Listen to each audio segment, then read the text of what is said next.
Hola chicos, vamos a empezar todavía en 2:30 en punto. Ya por eso que todavía no tengo el teléfono.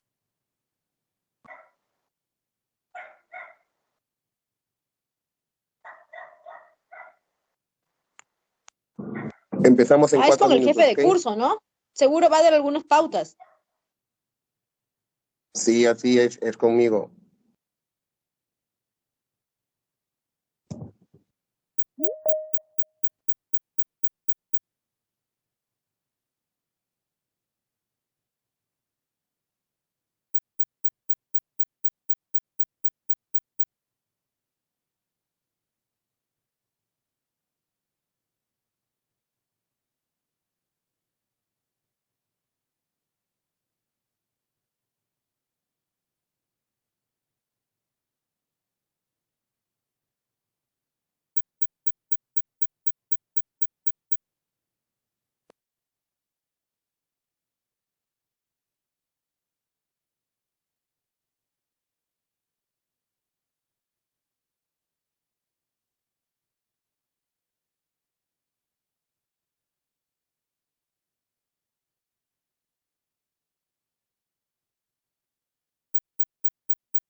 Chicos, ¿me confirman por favor si se escucha?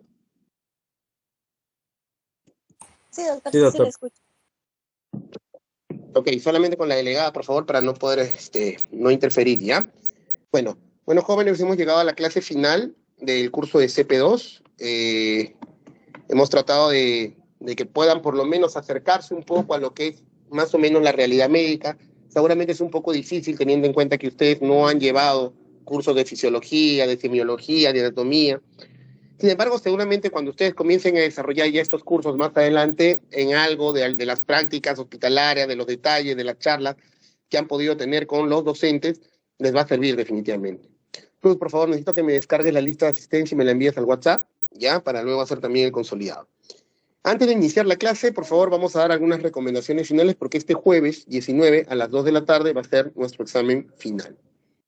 El examen final, bueno, o el segundo examen parcial en realidad, que es el nombre correcto, va a tener las mismas características que el examen anterior. Van a ser 20 preguntas de opción múltiple, van a tener en total 30 minutos para resolver el examen. El examen, desde el momento en que se inicia el examen y se cierra la puerta, ya no hay opción a que puedan ingresar a dar el examen. Por favor, se los recalco a todos ustedes. Bueno, creo que no están todos los alumnos presentes el día de hoy. No quiero que ocurra lo mismo que ocurrió en el examen anterior, que comiencen a tocar la puerta, que comiencen a pedir o a solicitar para que puedan entrar. No hay excusa de que el carro se me malogró, que no hay excusas. Si no llegan a la hora del examen, lamentablemente no van a poder rendir el examen y la nota es 0. La nota es 0 y se va a promediar con su primer examen parcial. Dependiendo de cómo salgan los resultados, el día sábado vamos a tomar un examen sustitutorio. Voy a confirmar si va a ser el sábado o el lunes temprano, o de repente es el lunes en la mañana y en la tarde. Eso ya yo lo voy a coordinar con la delegada.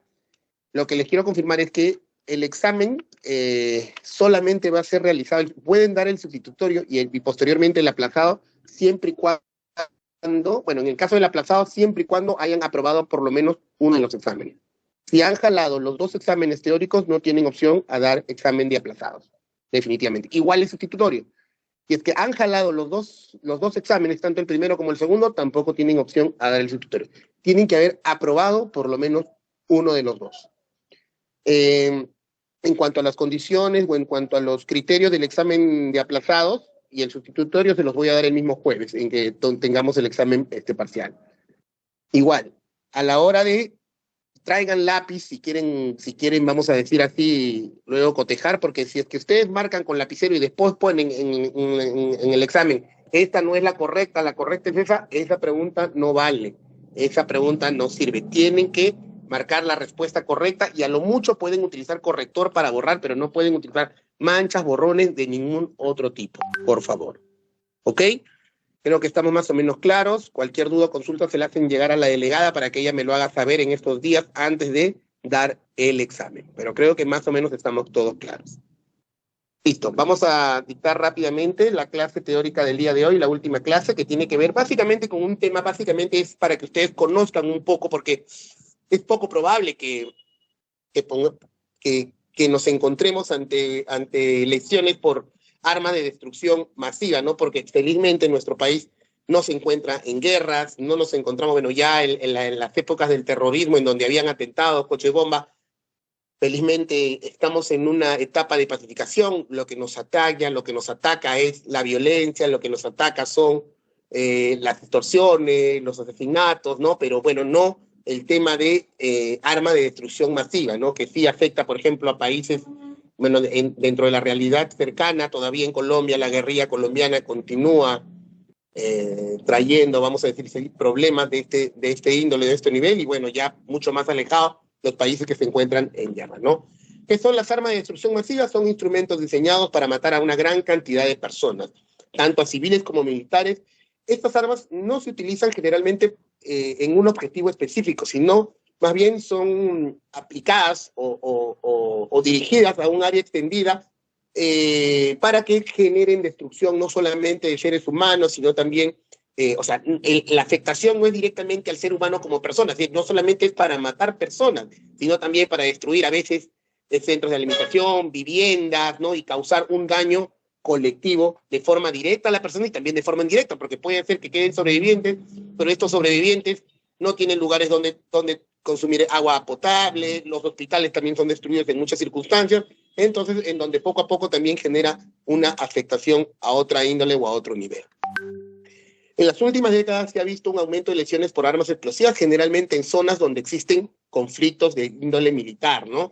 A nivel mundial destacan los conflictos de Afganistán, de Irak, de Siria, actualmente el tema del problema de Rusia y Ucrania, ¿no? Que son incidentes terroristas más recientes y a nivel local, que vale resaltar los ataques a Nueva York, a Londres y a Madrid. Se ha visto una disminución en la mortalidad de estas lesiones en los últimos años, debido a la introducción y aplicaciones de técnicas en lo que es la cirugía del control de daños, mejoras de la atención prehospitalaria y el tiempo de traslado más cómodo, ¿no? Los programas del PHTLF, por ejemplo, surgieron a partir de la Segunda Guerra Mundial, como lo habíamos dicho en nuestra primera clase, ¿no? Básicamente, la motivación más importante fue ver cómo los pacientes o los heridos de guerra no eran atendidos en los campos de batalla, no eran trasladados, y a partir de ese momento es que se creó esa necesidad, ¿no? Son los manuales los que han hecho, básicamente mejorar los sistemas de traslado de pacientes, la atención dentro del campo de batalla y las mejoras básicamente en la atención prehospitalaria a todo nivel. Las armas de destrucción masiva se van a dividir específicamente en 4 tipos. Las armas de destrucción química, las biológicas, las nucleares o radioactivas también llamados, y los explosivos combinados. De todas estas, definitivamente, las de mayor, vamos a decir, mortalidad, las de mayor capacidad de destrucción, son las armas radioactivas o nucleares, ¿no? Las armas químicas básicamente se refiere a cualquier equipo destinado a ser utilizado directamente en el ataque en función a, básicamente, municiones, pólvora, anfos, dispositivos específicos, ¿no? Los famosos explosivos, la dinamita, etcétera, ¿no? Vamos a decir así, son los explosivos clásicos, los coches bombas clásicos, que generan un nivel de destrucción, básicamente, por una gradiente de presión química que estalla y que genera, pues, lesiones por las esquirlas, por la misma presión del aire contenido en este tipo de explosivos. Su potencial de daño es importante, sin embargo, no es tan violento o no es tan masivo como ocurre con los elementos radiactivos o nucleares. Las armas biológicas básicamente emplean material microbiano o de otra índole que contenga agentes biológicos o toxinas, cualquiera sea su origen o método de producción, en diferentes tipos y cantidades que no justifiquen para fines de profilaxis, ¿no? En la actualidad, la mayoría de departamentos biológicos de las primeras potencias del mundo contienen reservas de virus ya extintos, ¿no? Por ejemplo, el virus de la viruela, o virus que potencialmente existen controlados, como el virus del ébola, por ejemplo, en las cuales se supone que se tiene guardado estos virus para efectos de estudios en cuanto a profilaxis, creación de vacunas, etc. Sin embargo, las teorías de conspiración indican de que estos virus en cualquier momento podrían ser utilizados también como un arma biológica, como un arma de diseminación para generar daño y muerte en poblaciones, ¿no? Todo esto básicamente con fines o en índoles de estatus de guerra, ¿no? Es más, se dice, o como parte de las leyendas urbanas o de las teorías de conspiración que se hablan, de que el virus de la pandemia del COVID-19, fue también parte de una estrategia o fue parte de un arma biológica a partir de la cual prácticamente casi 4 millones de personas a nivel mundial perdieron la vida, ¿no? Entonces, también estas armas biológicas generan un alto daño, un alto costo de vidas, ¿no? Muy superior a las armas químicas, pero que también, dependiendo de ciertos niveles de protección, ciertos niveles de, vamos a decir así, de protección o de prevención, podrían evitarse los daños hasta cierto punto, como en el caso del COVID, ¿no? Si teníamos adecuadas medidas de protección, podríamos evitar el contagio. En donde lamentablemente no hay forma de cómo prevenir o evitar daños, es cuando se utilizan armas radiológicas o armas nucleares, debido al elevado nivel de radioactividad que puede ser dispersado o expuesto, causando efectos de salud no solamente al corto plazo, sino también a largo plazo, ¿no? Las armas nucleares son las armas más peligrosas de la Tierra. Una sola puede destruir una ciudad entera y la posibilidad de causar la muerte de millones de personas de forma inmediata o instantánea, ¿no? A diferencia, por ejemplo, de las armas químicas o biológicas, que a veces generan daños también a largo plazo, pero en menor medida. En el caso de las armas nucleares, el daño masivo inmediato es muy superior y también el daño masivo a largo plazo, ¿no?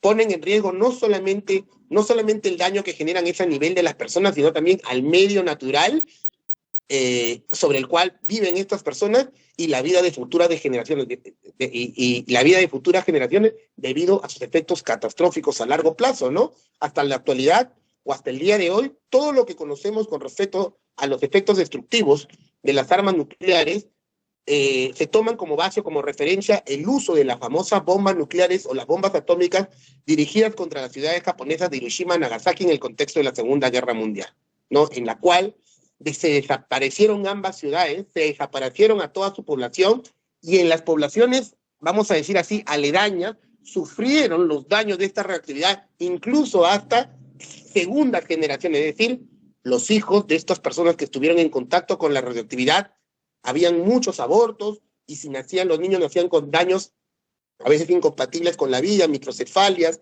espinas bífidas, ¿no? Y que incluso se han ido presentando hasta en una segunda generación, hasta en los nietos de estas personas que llegaban a sobrevivir. Entonces,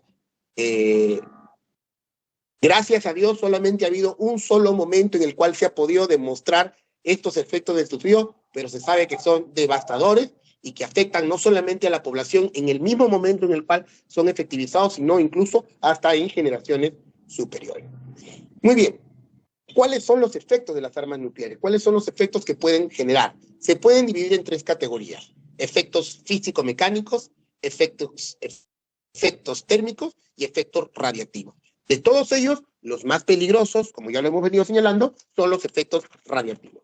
El principal efecto físico-mecánico de una bomba nuclear, como en realidad cualquier otro explosivo, como las bombas caseras, como la bomba molotov, etcétera, es su onda expansiva, provocada por el exceso de presión, ¿no?, que existe en el epicentro de la bomba nuclear, en relación con, obviamente, la presión medioambiental. O sea, estas armas nucleares o estas bombas nucleares tienen aire comprimido. La presión que existe dentro de este aire es infinitamente superior a la presión medioambiental. Lo que una vez que se activa o que se estalla, hace de que esta presión recorra o se expanda a la velocidad de la luz, arrasando cualquier obstáculo que se encuentra en su camino, y a medida que va aumentando la distancia, va disminuyendo porque se reduce el nivel de presión. Esta explosión casi siempre es causada por la transformación rápida de un sólido o líquido a un gas, y esta reacción química libera una gran cantidad de energía que crea la fuerza destructiva de la explosión. Este gas se va a expandir a velocidades que superan la velocidad del sonido, ¿no? Y este incremento rápido de la presión por encima de la presión ambiental es el responsable de la capacidad destructiva. Es por ello que, por ejemplo, las pruebas nucleares porque en la actualidad las potencias del mundo realizan pruebas nucleares, ¿no? Pero estas pruebas nucleares casi siempre las realizan en el mar. ¿Por qué? Porque la presión del mar es muchísimo mayor que la presión ambiental.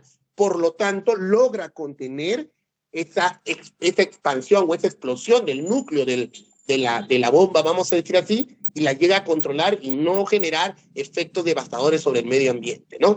Todas las pruebas nucleares que existen o que se desarrollan en la actualidad, son desarrolladas en las zonas, en los océanos, en las zonas, vamos a decir así, algo inhóspitas, en donde obviamente generan daño sobre los elementos de ese mar. Sin embargo, existen permisos especiales que solamente las manejan las primeras potencias del mundo, ¿no?, para generar sus famosas pruebas, ¿no? Un tema importante, vamos a decir así, esto es un poco de física, ¿no?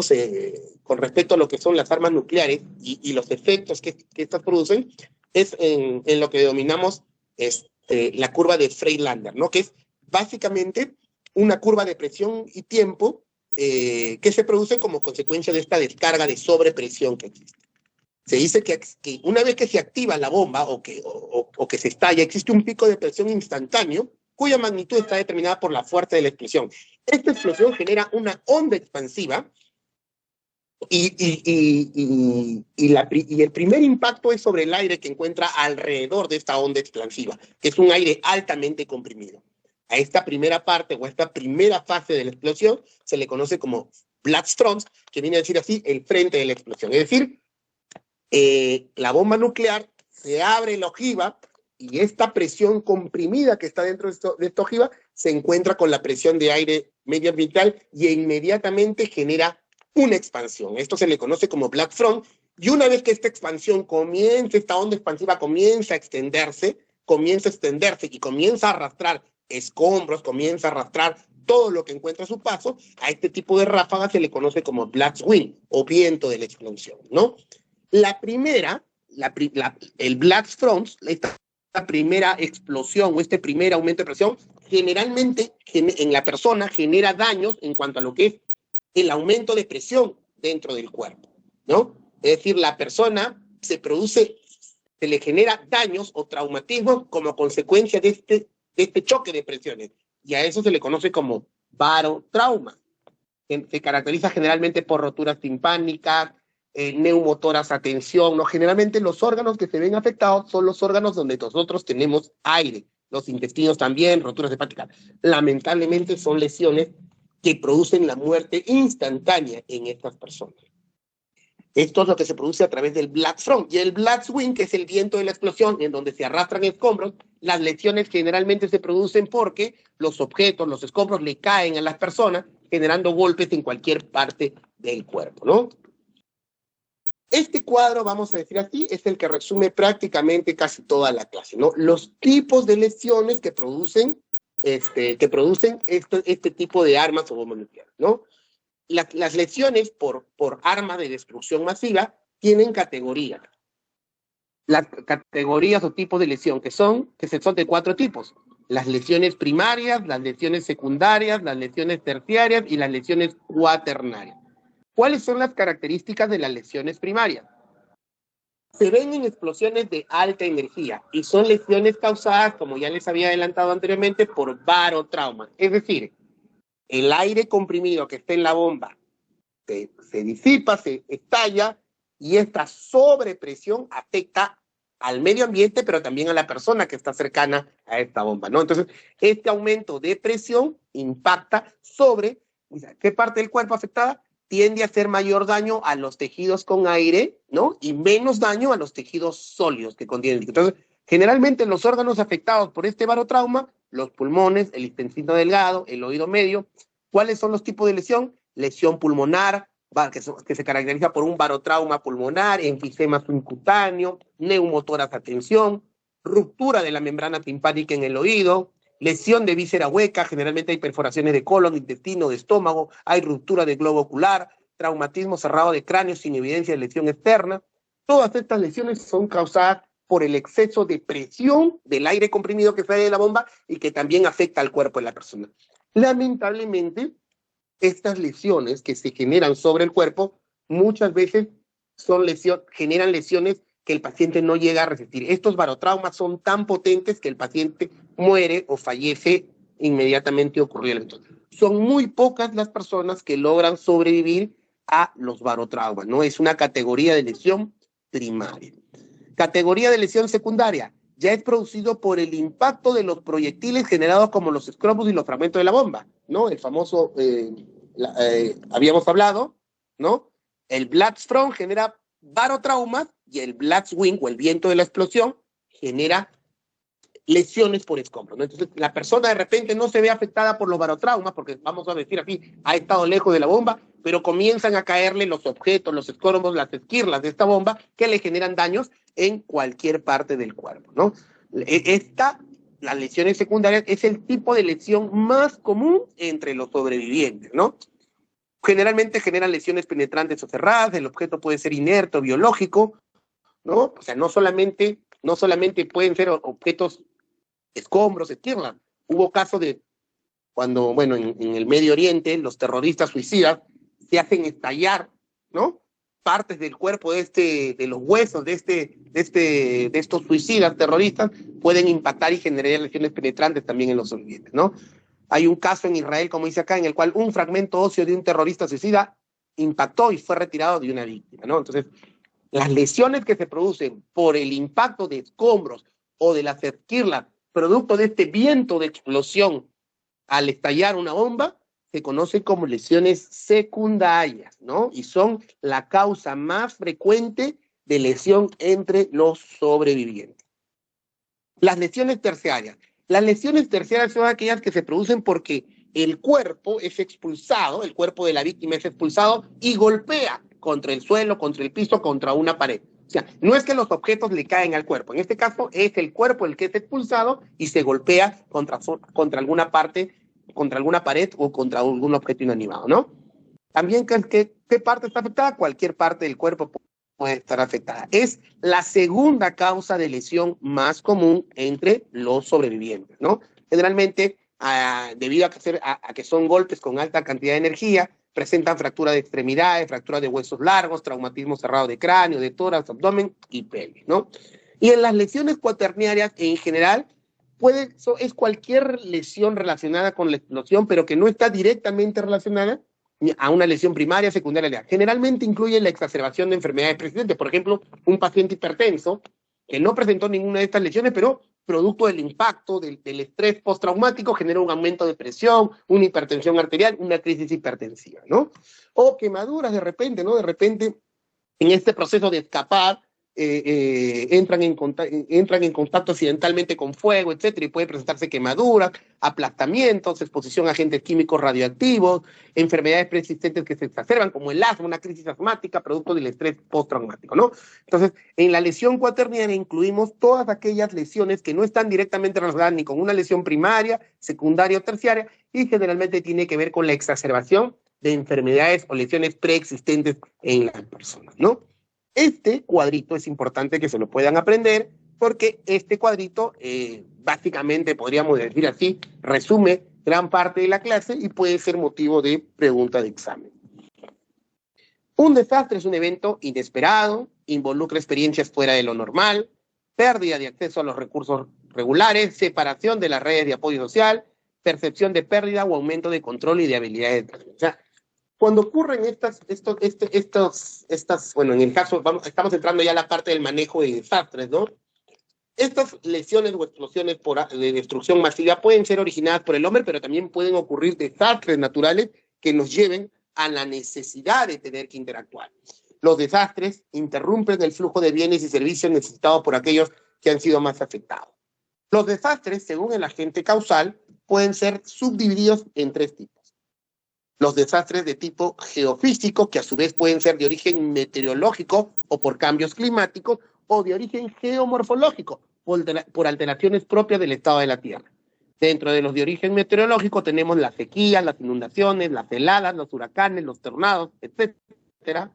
Dentro de los geoformológicos tenemos los terremotos, las avalanchas, las erosiones, las erupciones volcánicas, los desprendimientos de la Tierra.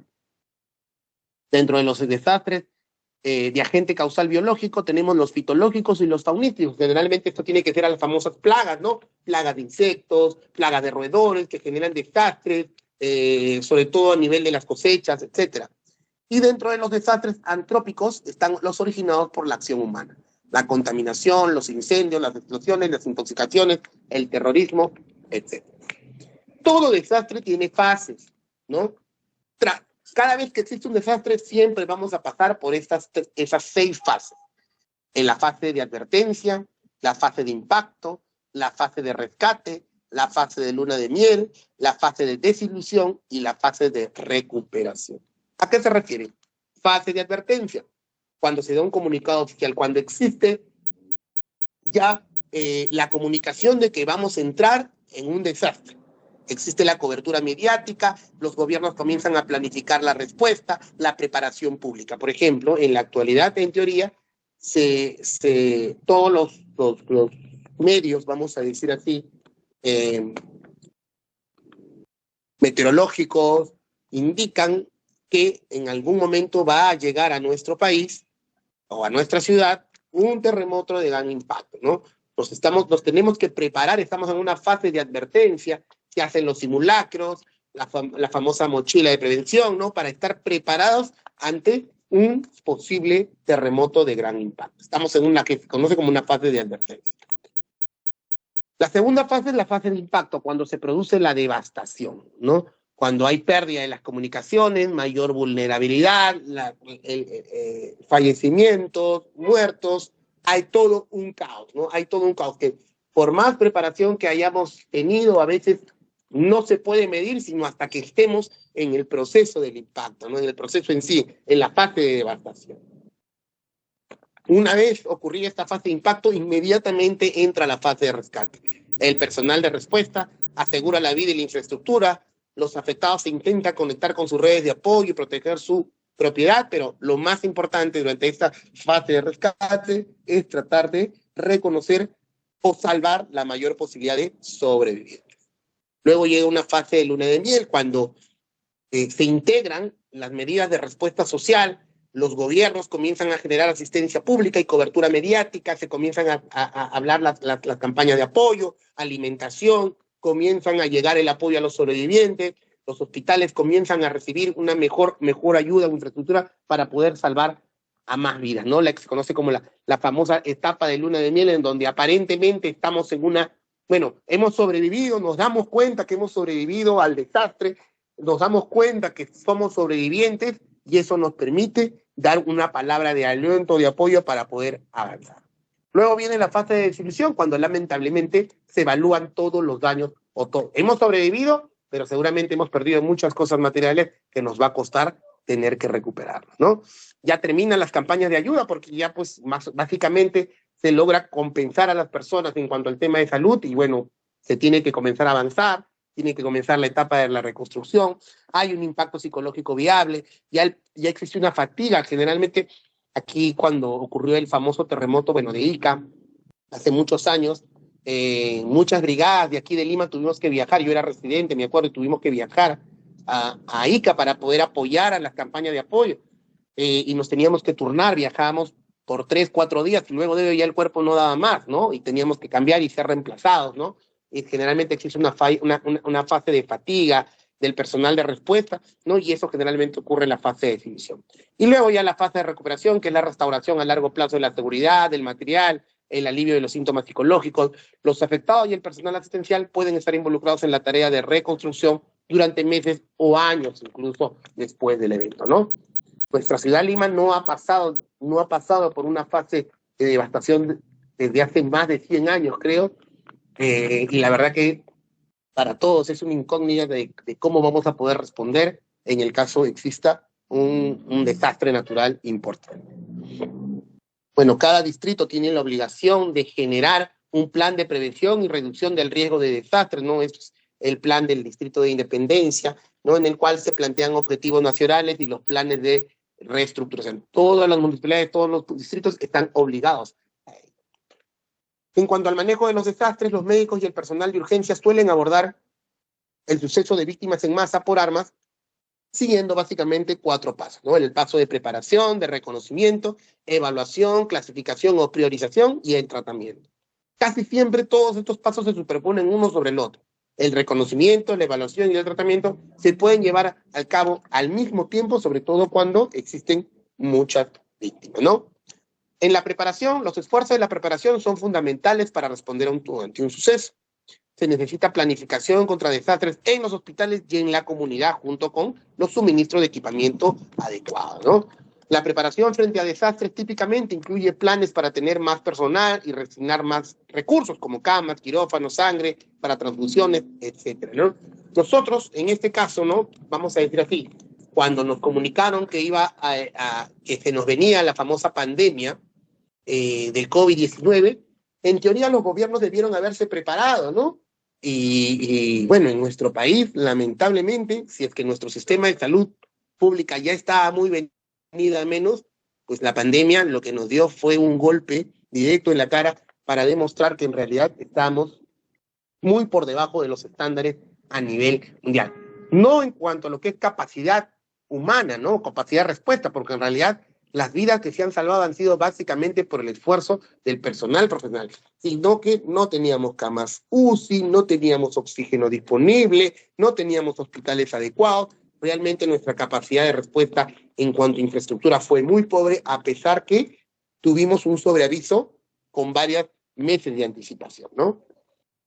el reconocimiento, la fase de reconocimiento, así como todos los sucesos relacionados con explosivos, armas de fuego, accidentes de medio de transporte son fáciles de reconocer. O sea, hay eventos que son fáciles de reconocer. Existen otros, como el uso de armas biológicas o químicas, que a menudo son muy difíciles de identificar, ¿no? El reconocimiento de un suceso puede venir a través de los servicios de inteligencia o el anuncio de los perpetradores. A veces cuando hay los famosos, bueno, esto no ocurre mucho en nuestro país, pero sí en otros países, sobre todo en Europa, ¿no? En el donde existen grupos terroristas que amenazan que han dejado algún tipo de arma química o biológica, y bueno, pues y se genera la fase de reconocimiento recién a ese nivel. En la actualidad existen, bueno, igual repito, ¿no? En esas zonas del Medio Oriente, sensores de reconocimiento de misiles, ¿no? Que avisan a la población de que van a ser atacados, ¿no? Y por lo cual hacen de que estas personas puedan por lo menos ir a los refugios subterráneos y con ello salvar sus vidas, ¿no? Una vez ocurrido el desastre, el evento, la etapa de evaluación y clasificación o priorización es muy importante, ¿no? La priorización es el proceso de asignar el grado de urgencia a las lesiones. Vamos a decir así, es el triaje que existe dentro del campo del evento ocurrido. Algunas personas necesitan un tratamiento muy rápido, mientras que otros pueden esperar de manera segura durante más tiempo.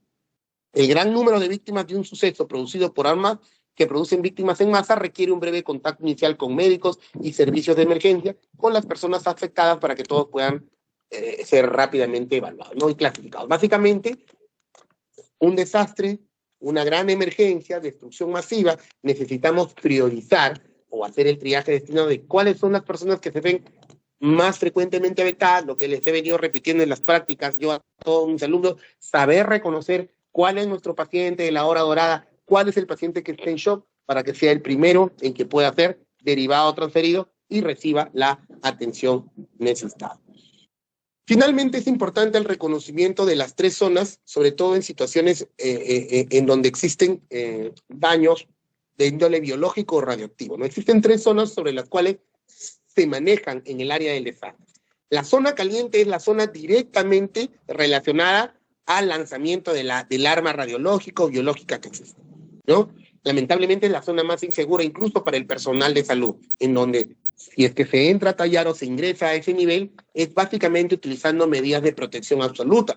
No sé si ustedes han visto, bueno, me imagino que sí, muchas películas en donde se arman, en donde se hablan de armas biológicas, en donde prácticamente se cierra toda esa área, se hace una especie de cuarentena, en donde el personal de salud entra a atender a las víctimas, pero con medidas de protección absolutamente eficaces, ¿no? Impermeables, vamos a decir así. Existe una zona templada en donde se da el tema de la desinfección y la colocación de estos trajes especiales, y existe una zona fría en donde está generalmente incluye los servicios de urgencias hospitalarias, hacia donde ya pueden ser transportadas ciertas personas en las cuales se les ha desinfectado o se entiende de que no están contaminados y requieren atención a otro índole y otro nivel. Bueno, básicamente creo que eso era todo. Básicamente en cuanto a lo que es el tema de los desastres, tenemos que entender de que generalmente los desastres, sean naturales o sean ocasionados por armas de explosión masiva, siempre requieren el apoyo no solamente de una persona, sino de todo un equipo. Y no me refiero a un equipo hospitalario, ¿no? De un equipo a nivel nacional, vamos a decir así, ¿no? Pero todo aporte, toda persona entrenada en el manejo de la atención prehospitalaria de pacientes en estado grave siempre va a ser importante.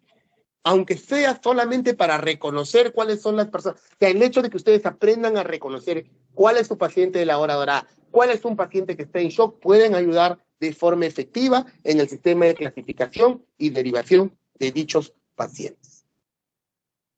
Muy bien, chicos, dudas, preguntas. Al respecto, le voy a compartir la exposición a Luz para que la puedan estudiar. Doctor, que se quede un ratito, por favor. ¿Cómo? Luz, no te escuché. Que se quede un momento, voy a descargar la asistencia, por favor, un ratito. Ya. Chicos, nuevamente les repito, por favor, coméntenle a sus compañeros. El día jueves, no quiero que ocurra, si la puerta está cerrada, lamentablemente nadie más va a entrar a ninguna de las tres aulas. Estamos citando para las 2 de la tarde. Métanse en su cabeza que tienen que estar media hora antes, por favor. Igual, Luz, por favor, todos tienen que pagar sus fotocopias de sus exámenes. La universidad no nos da fotocopia, no nos da nada, son 100 por 4 caras que tenemos que sacar copia, por favor, todos con sus 50 céntimos le tienen que dar a la delegada, por favor, ya con tiempo, desde ahorita, por favor, para que pueda efectivizarse, para que no haya ocurrido como ocurrió la anterior vez. Yo voy a Doctor, tratar de calificar. Sí. mañana voy a cobrar en la facultad después del examen de histología. ¿Cómo? Mañana voy a cobrar, doctor, Ok, acá en la facultad ya. después del examen de Ya, histología. eso te encargas tú, de eso ya te encargas tú. El día jueves va a ser el examen, voy a tratar de tener los exámenes calificados, si no es para el mismo jueves, a más tardar para el día viernes, pero ustedes ya con las claves de respuestas que se les voy a entregar, más o menos ya van a poder definir su nota. Imagino que los que no han podido dar el primer examen van a dar el sustitutorio, que debería ser el día sábado temprano, aquí en el Hospital Hipólito Unanue, ¿no? Pero eso se los voy a definir el mismo jueves. Muy bien, chicos. Entonces, eso es todo conmigo. Nos encontramos el día jueves, por favor, puntuales, temprano y estudien. El examen no va a estar muy difícil. La idea no es calarlos, la idea es motivarlos a que puedan leer. Doctor, que se queden 5 minutitos para la asistencia, por favor. Ya, por favor, no, la asistencia la van a descargar, por favor, no se vayan.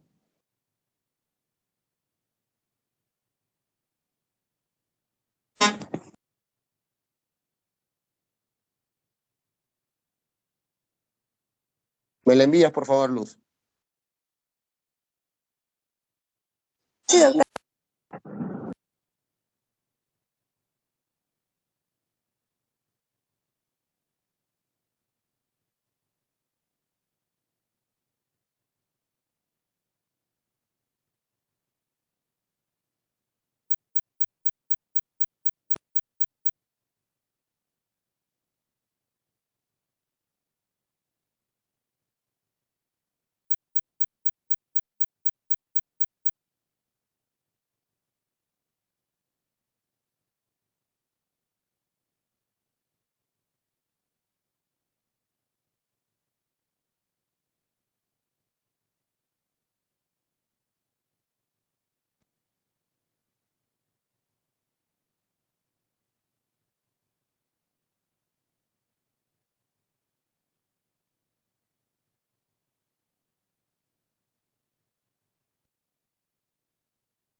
Luz, nos avisa cuando descargues la asistencia. Ya se puede retirar. Bien.